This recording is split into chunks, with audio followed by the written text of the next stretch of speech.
It's been a tough week for America. No matter what side of the aisle you've been on, we have all been processing what happened to Charlie Kirk and what's happened since.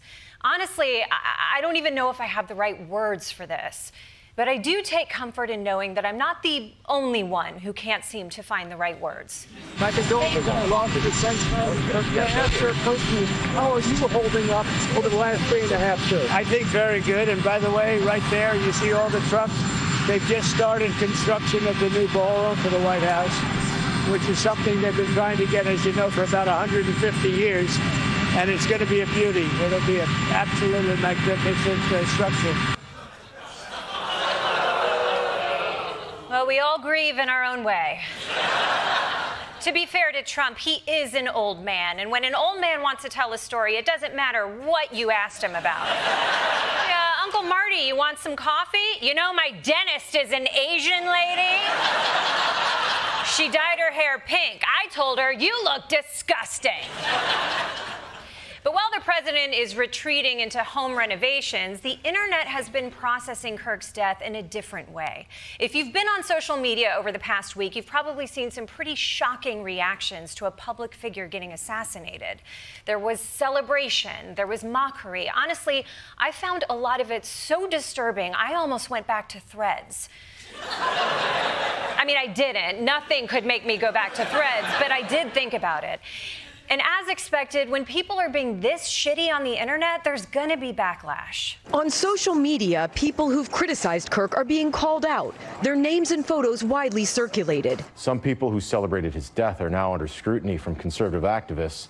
Those activists have created online websites to hold accountable those behind the messages. The website claims it's received more than 63,000 submissions so far. Some employers already firing or suspending people for their posts about Kirk, impacting teachers, commercial pilots, doctors, and even NFL staff.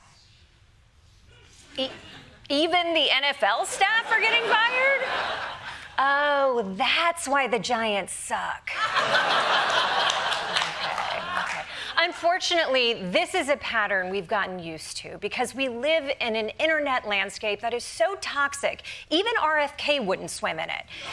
So every horrible event tends to have the same cycle. One side starts posting their hot takes for clicks, and the other side tries to cancel them for it. But one thing is different this time.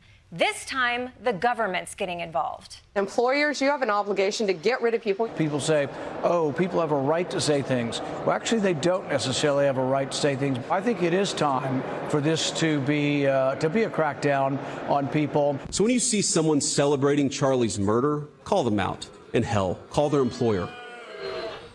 Hold on. The vice president wants me to try to get people fired from their jobs? First off, as a white woman, we've been doing that for years, okay? Stop appropriating our culture. But secondly, is this what we want? The vice president's job isn't to lead an online mob. The vice president's job is to, okay, he doesn't really have a job, but you get my point. You get it. And look, a lot of people are saying that this is a left versus right thing, but truly, I think this problem goes so much deeper. Our discourse has been so poisoned by the internet that our elected officials are now using the power and resources of the federal government to carry out social media-style justice. Secretary Pete Hegseth has directed his staff to look for posts from service members. Secretary of State Marco Rubio floated revoking critics' visas. The power of law enforcement under President Trump's leadership will be used to find you, will be used to take away your money, take away your power. Republican Congressman Clay Higgins of Louisiana posted he will use his congressional authority to get people banned for life from social media platforms, blacklist their businesses, and they should be kicked out of school and have their driver's licenses revoked. All right, first of all, revoking someone's driver's license is not a punishment for them. It's a punishment for their friends, okay? I'm not driving Amy to the airport because you got mad at her tweets, Clay Higgins. You drive Amy to the airport.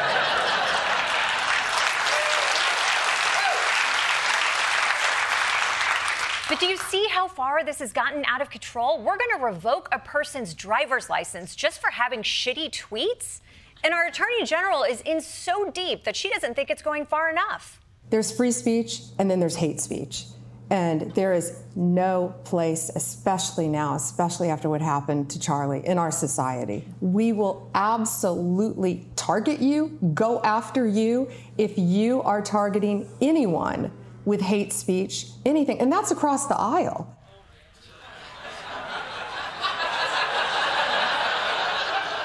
First of all, you would think that the Attorney General would know that hate speech is protected by the First Amendment. Even if you're not a big reader, it is the first one, okay? You have to read it to get to the one you like. Now, honestly, if I went back in time and told the Founding Fathers that this is what would become of the First Amendment, they would say, that's insane. And why are you wearing pants, woman?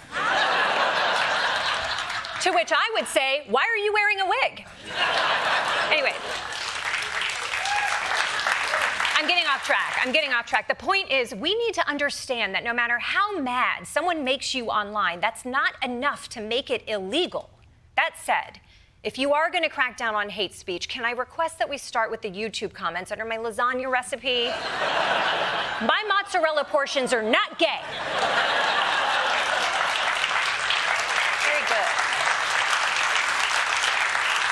Now, I was heartened to see a lot of conservatives criticize Pam Bondi for what she said about prosecuting hate speech.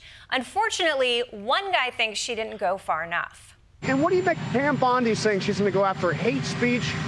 Is that, I mean, a lot of your allies say hate speech is free speech. You should probably go after people like you because you treat me so unfairly. It's hate. You have a lot of hate in your heart. Yikes. Someone's ballroom construction is not going well. President Trump still can't shake the Jeffrey Epstein scandal. So this week, Congress heard testimony from Kash Patel, FBI director and man who looks like he just walked in on his parents having sex with a horse.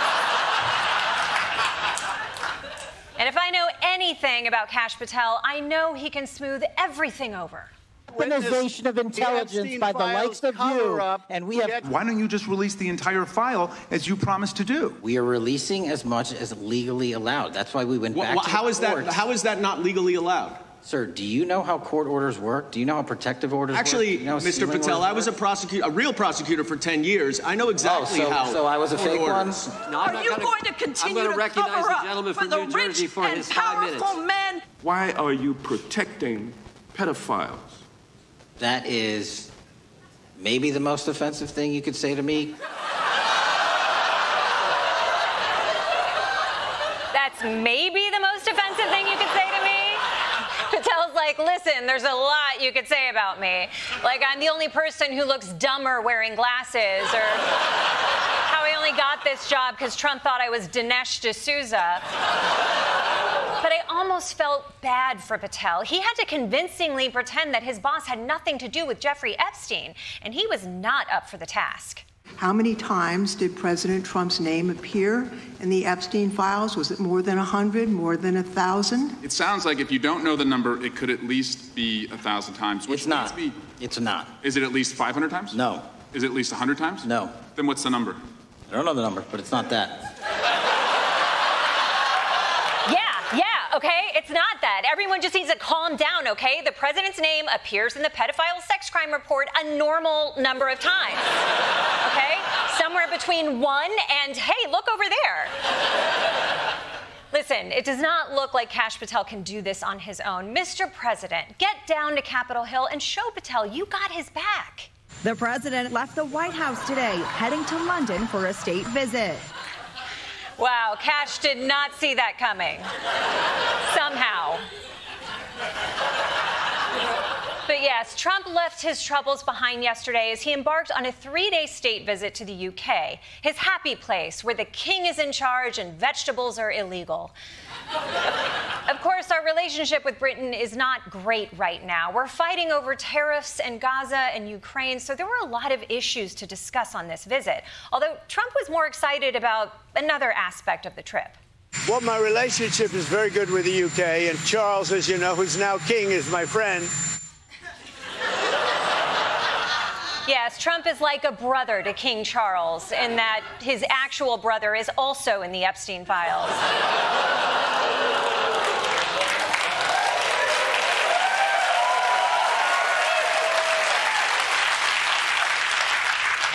because Trump is so tight with the king, he made sure to let us know that he's getting the VIP treatment.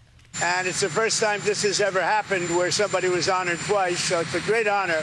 And this one's at Windsor. They've never used Windsor Castle for this before. They used Buckingham Palace. And I don't want to say one's better than the other, but they say Windsor Castle is the ultimate, right? They sure do, Mr. President. The ultimate castle for the prettiest princess.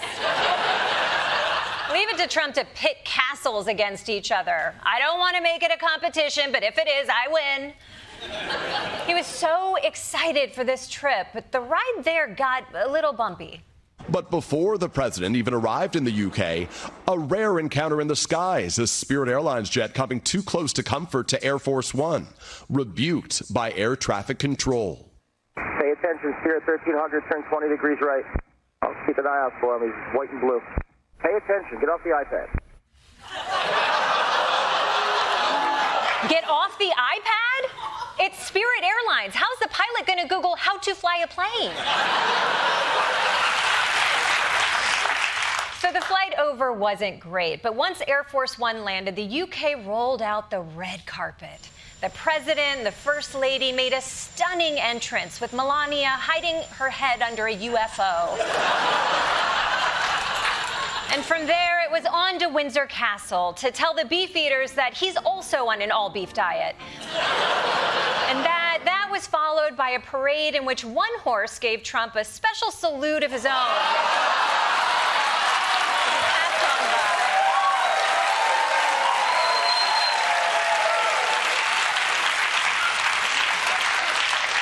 You know RFK Jr. texted him after, like, bring me some leftovers. But then, of course, Trump took part in the time-honored tradition of pretending he cares about history. Sorry, what the hell is going on with Melania right here? Is she even in there, or did she just put her clothes on a coat rack and sneak out? Now, tomorrow, Trump will be meeting with the Prime Minister to talk policy, but he had such a wonderful time today with all the pomp and circumstance, and it must have been so nice to spend some time in such ultimate surroundings and forget all about the drama and the troubles back home. Protesters here overnight projecting a photo of President Trump alongside convicted sex offender Jeffrey Epstein on the walls of Windsor. Oh, man, not all over the good castle. So Donald Trump went all the way to England and still couldn't escape the Epstein scandal that haunts him back home. I mean, come on. At this point, I almost feel bad. How many times does Trump have to be reminded of this thing? 1,000 times? 500 times? 100 times? I don't know the number, but it's not that. If you felt a little off these past couple of days, it's probably because our great father has not been home. For father has been gracing England with his legendary warmth and radiance. Gaze upon him with a gait even more majestic than that of the royal horses that pranced before him. He wowed the English with charm, intelligence, and an undeniable sexual charisma that filled their air like a pheromone-packed London fog.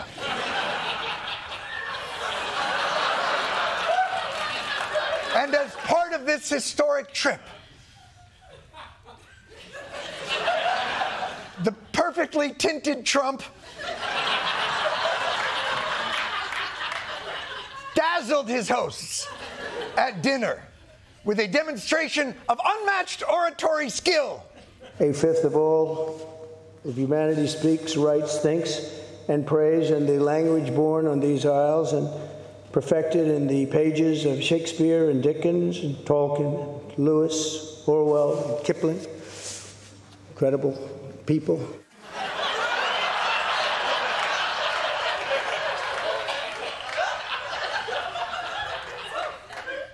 He didn't have to look down once. Completely off book. as he name-checked his favorite authors from the top of his head. Trump employing restraint, not to quote verbatim these great authors. Our president has devoured voraciously. Incredible people indeed.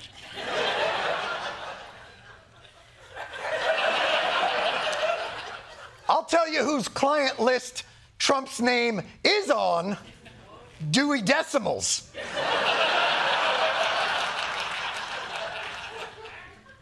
But of course, as great as those authors are, there can only be one most tremendous author in the English language. And I think we know that that author begins with the T and ends in T. Oh, how fortune has smiled upon us, for that very scribe is also our dear leader. We're joined by history and fate, and by love and language.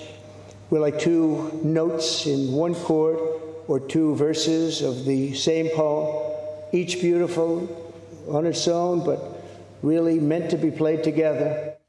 The whole room is enthralled.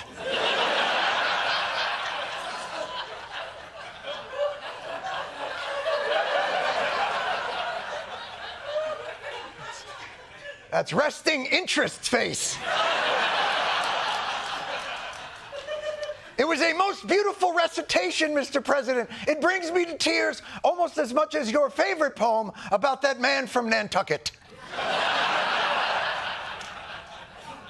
And the variety of things that man can do that rhyme with tucket. Although, Mr. President, if I may, humbly, I beg of you, take a small detour off this highway of adoration you have so richly earned for a bit of a comic repast. What the is on this guy's head?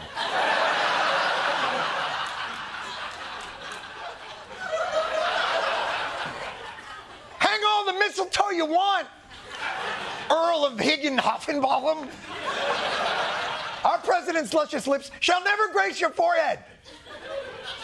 Or is that some sort of second-rate Harry Potter scar shit? What's on his head? He's scarred with the mark of the fern. Naviacus growatosis.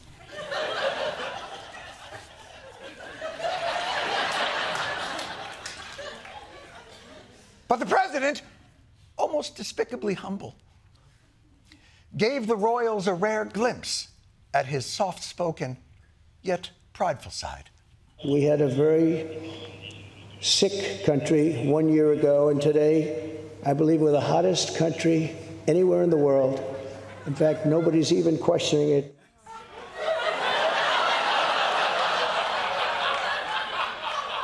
Nobody. Certainly not this guy, am I right? Huh? You got something to say to me, King Chuck? Don't make eye contact, bitch. I'm the alpha dog. Trump knows USA is the hottest we've ever been, and not just because of climate change, which is a good thing. It's actually, climate change it's a good thing. Cities should be part of the ocean. If you think about it, because obviously what's more important than staying hydrated? 4 cities. Of course, this visit wasn't just an opportunity for President Trump to rub shoulders with lesser royals. He also met with political lessers, like the British Prime Minister, who had to be reminded that Trump has ended all the wars in the world, especially the one between Azerbaijan and Armenia. To think that we settled Azerbaijan and Albania as an example.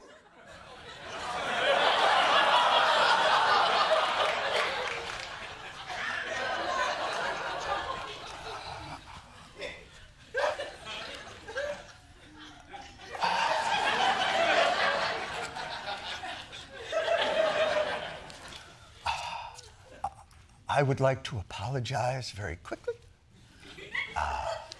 I stand corrected. Azerbaijan is actually pronounced Azerbaijan. And Armenia is pronounced Albania.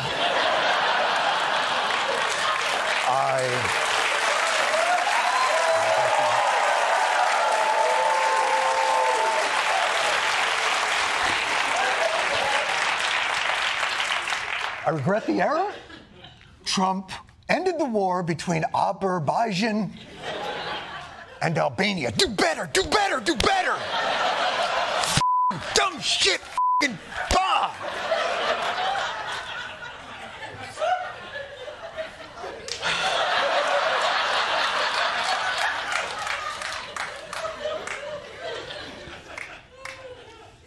That wasn't smart either. Now, the visit to England couldn't have gone better for our president. Finally, a country affording our great leader the respect and deference that any sun god would command. We saw the dismissal of a very well-known chat show host in America last night, Mr. Kimmel. Is free speech more under attack in Britain or America? How dare you, sir! How dare you, sir!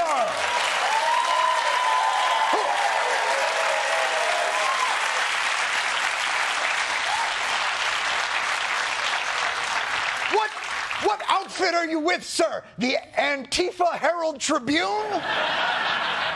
Why, I wouldn't even line my parents' cage with your rag. There's a very reasonable explanation for what befell this scallywag, Kimball. Well, Jimmy Kimmel was fired because he had bad ratings more than anything else, and he said a horrible thing about a great gentleman known as Charlie Kirk. And Jimmy Kimmel is not a talented person. He had very bad ratings, and they should have fired him a long time ago. So, you know, you can call that free speech or not. Shut the up! Yay! You may call it free speech in jolly old England, but in America we have a little something called the First Amendment. And let me tell you how it works. There's something called a talent-o-meter. It's a completely scientific instrument that is kept on the president's desk. And it tells the president when a performer's TQ, talent quotient, measured mostly by niceness to the president, goes below a certain level, at which point the FCC must be notified to threaten the acquisition prospects for billion-dollar mergers of network affiliates. These affiliates are then asked to give ultimatums to the even larger megacorporation that controls the flow of state-approved content, or the FCC can just choose to threaten those licenses directly. It's basic science. Read the Constitution. Read your Constitution. Read it. Look. There are certain rules of free speech that we must all abide by. But in case anyone needs a refresher, we're going to go over the rules again. He does not have a right to have a television show where he lies his ass off to the American people. Well, there are repercussions to spreading lies. Exactly. And even though 2 months ago, our president, because of his grand ability to see the future, it's a curse, somehow knew that Kimball would be next, as he explicitly said. You can't just make things up on television. People cannot just go on television and mislead viewers with made-up crap. Millions of illegal aliens that border czar Harris brought into the country will be voting. The bottom line is this. There is massive voter fraud. Global warming is a hoax. Crime is at an all-time high right now. 50 million on condoms in Gaza. They're taking people's pets and killing them and eating them. On January 6, 2 years ago, the overwhelming majority were peaceful. They were orderly and meek. These were not insurrectionists. They were sightseers. All true!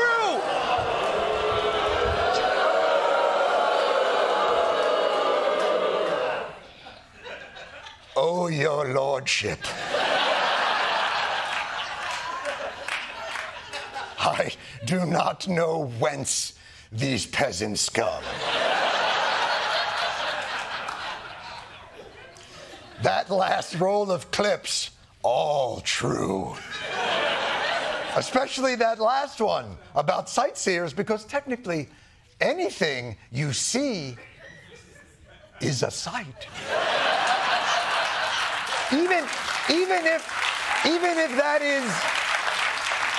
that is you punching a cop, I see. Therefore, I am sightseeing. But of course, even before this Jason Kringle situation at ABC, there were plenty of other people in America exercising their free speech incorrectly. So here's some examples of things you cannot say about your political opponents. You can't call someone who you disagree with a fascist. Leaders cannot call their political opponents Nazis and fascists and enemies of the state. How horrible and dangerous it is to view people with whom we disagree as somehow being less than human. Thank you. You can't say fascist. You can't say enemy of the state. You can't say less than human. These are simple rules that any responsible member of a society can easily follow. The Democrats, they're fascists. Joe Biden, he's an enemy of the state. It's a very demonic party. Nancy Pelosi said, please don't call them animals. They're human beings. I said, no, they're animals. Of course, I think she's an animal, too. You want to know the truth?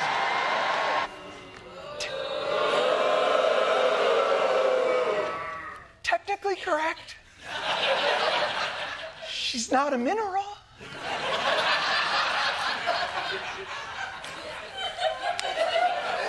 Anyway, he said that a long time ago, back when I was doing a semester abroad in Abu Dhabi. You know what? It's not really about the specific words. It's about having a basic sense of humanity. People on the left are much likelier to defend and celebrate political violence. This is not a both sides problem. The First Amendment, though, does not protect entertainers who say crass or thoughtless things, as Jimmy Kimmel did. Thank you. Thank both of you. Or I think we only have to be nice to one of you.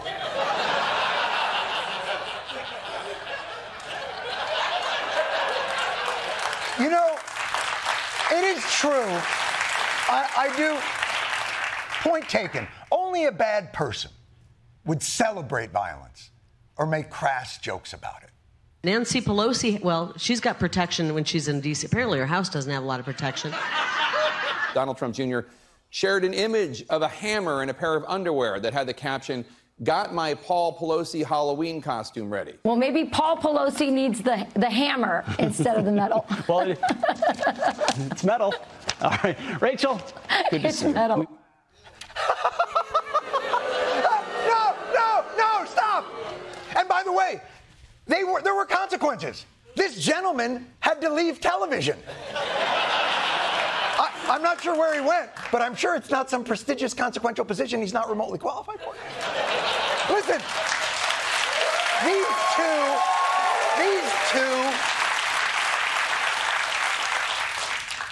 these two could learn a lesson from our dear president, who, like Santa, knows that we are all God's children and would never. That is what Santa is, right? God's children. Is that?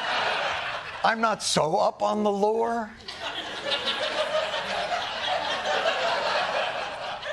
I know he's good. But the president knows we're all God's children, and the president would never make light of a politically motivated attack. We'll stand up to crazy Nancy Pelosi, who ruined San Francisco.